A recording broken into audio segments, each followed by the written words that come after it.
안녕하세요. 햇달마입니다. 오늘은 제가 정말 중요하다고 생각하는 이야기, 바로 왜 아이들에게 그림책을 읽어줘야 하는지, 그리고 문해력을 키우는 그림책 독서는 어떻게 해야 하는지 이야기해 보려고 합니다. 뇌의 가소성이라는 단어를 아시나요? 한마디로 뇌는 변화할 수 있어서 책을 많이 읽으면 똑똑해진다는 말이에요. EBS 당신의 문해력에서 문해력이 낮은 아이들을 데리고 함께 소리내서 책을 읽고 국어 공부를 했더니 상당히 아이들이 똑똑해졌습니다. 심지어 성인이 되어서도 똑똑해질 수 있어요. 역행자 책의 저자 자청님도 10대 시절에는 공부를 하지 않았고 스스로 멍청하다고 느껴졌지만 책을 정말 많이 읽으면서 머리가 똑똑해졌고 대학도 가고 창업도 해서 돈을 많이 벌었다고 합니다. 문해력은 유전이 아닌 후천적 노력에 의해 결정된다고 해요. 이 말이 엄마인 저에게는 얼마나 다행인지 모르겠어요. 문해력이 유전에 의해서 결정이 되는 거라고 한다면은 아무리 엄마나 아이가 노력을 한다고 해도 전혀 나아질 수 없다는 거잖아요. 하지만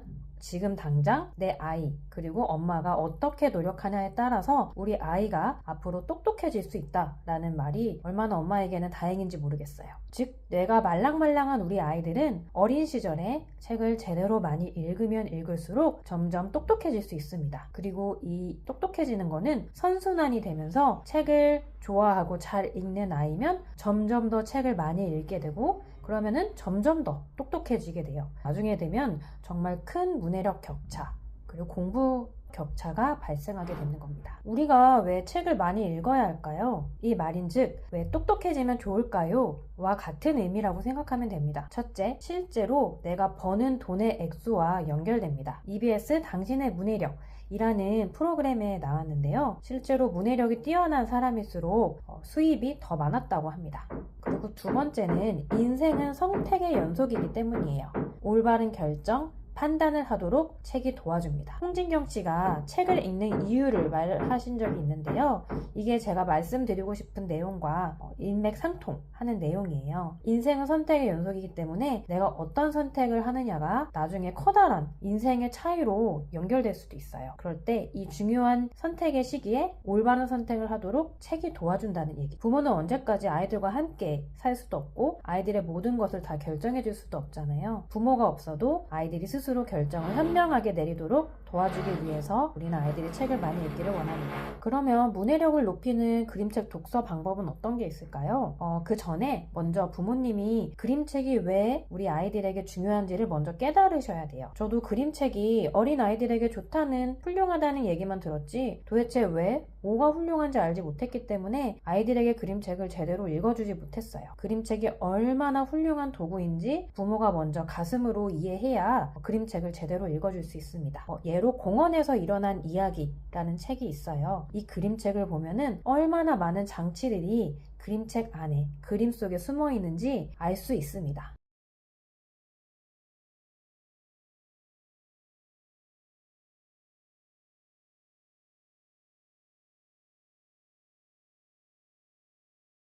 그런 것들을 하나하나 보게 되면은 그림책이 얼마나 훌륭한 도구인지를 알 수 있게 돼요. 그 두 번째, 그림책 읽어주는 방법에 대해서 말씀드릴게요. 첫째, 가장 중요한 것. 아이와 이야기를 나눌 때 정해진 답은 없습니다. 무조건 아이들의 생각을 많이 이끌어내는 것, 아이들이 많이 말을 할 수 있게 하는 게 정말 훌륭하게 책을 읽어준 거가 되는 거예요. 그리고 그림책을 읽어줄 때 이 방법을 써보시면 좋아요. 부모님이 설명을 해주는 대신 이게 뭘까? 라고 질문을 하는 겁니다. 항상 어떤 질문을 해야 될지 모르겠다면은 그림을 보면서 그림을 짚으면서 이건 뭘까? 라고 아이가 말하도록 질문해야 합니다. 그리고 부모님들이 가장 주의할 점이 답이 정해져 있는 답정너 질문은 피하셔야 돼요. 단답형으로 답을 할 수 있는 질문은 하지 마셔야 합니다. 그리고 두 번째, 표지를 보면서 함께 이야기를 나누는 겁니다. 표지를 보면서 함께 이야기를 먼저 나눈 다음에 책을 읽게 되면은 흥미를 유발할 수 있게 돼요. 이거는 뭘까? 이건 어떤 걸까? 얘는 표정이 왜 이런 것 같아? 라고 지나가듯이 말하셔도 괜찮습니다. 이 표지에는 책에 있는 띠지도 함께 포함이에요. 물론 도서관에서 대여한 책에는 띠지가 없어요. 하지만 만약에 구매해서 보게 되는 경우에는 이 띠지도 함께 살펴보세요. 띠지가 어떤 의미를 갖고 있는 경우도 있거든요.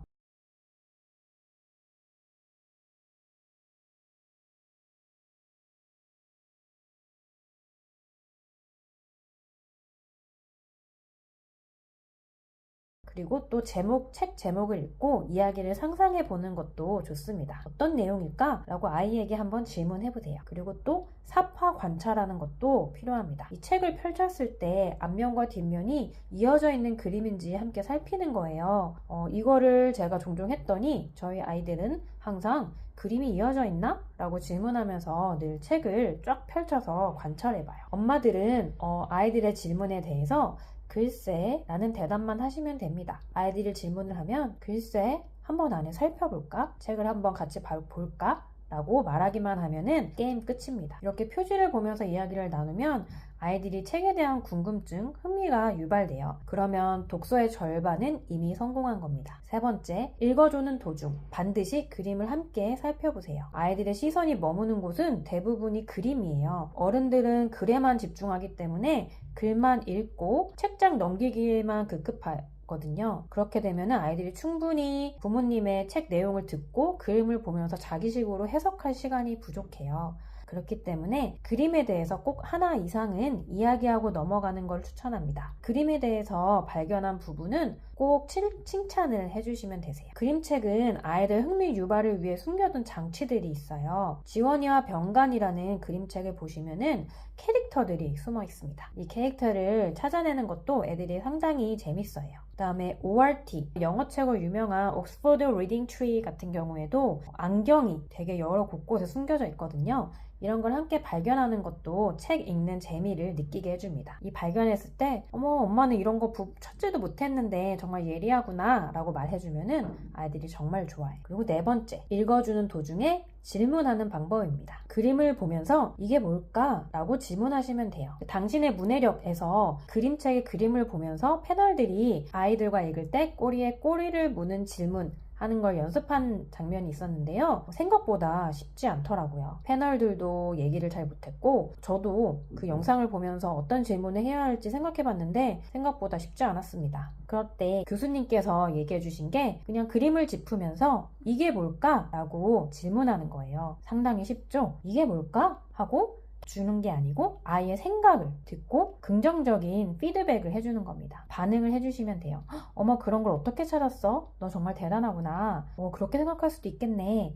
이렇게 되면 아이는 신나서 책 읽는 거에 더 집중할 거예요. 그리고 두 번째로는 내 생각, 감정을 전달하는 겁니다. 엄마는 이걸 읽으니까 슬퍼. 넌 어때? 이런 식으로 물어보는 것도 좋은 방법이에요. 번외로 흔히 아는 상식과 반대되는 팁들입니다. 제가 보니까 아이들은 엄마가 신경 써서 골라준 베스트 그림책보다 본인이 고른 그냥 소소한 책에 더 점수를 좋게 주더라고요.